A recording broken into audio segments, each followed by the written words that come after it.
Hi, I'm attorney Chris Wright with the law office of Rayfield, Sepple, and Wright. I want to take a moment to go into a little bit more detail about Chapter 7 bankruptcy. Chapter 7 is commonly referred to as liquidation. In a liquidation, you, as the debtor, submit all of your debt to the court to be discharged.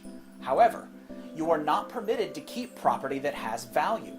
Florida does permit you to exempt a certain amount of property from being taken by the bankruptcy trustee, but items of significant value are typically surrendered or sold to satisfy as much of the debt as possible.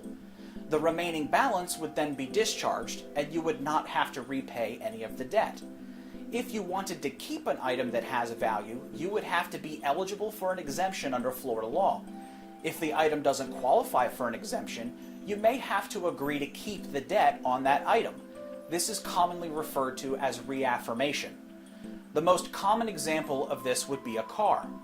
A car is a major asset that has a lot of value, but most people still owe money on their car when they file for bankruptcy. For most people, a car is a necessity. Therefore, if you wish to keep the vehicle, you would have to agree to continue to make payments on the car. Keep in mind that not everyone will qualify for a Chapter 7. The bankruptcy rules place income restrictions on those who can qualify for a Chapter 7.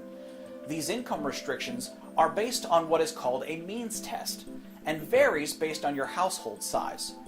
If it turns out that you don't qualify for a 7, or if you want to investigate other options that allow you to keep property, you may want to consider a Chapter 13 bankruptcy.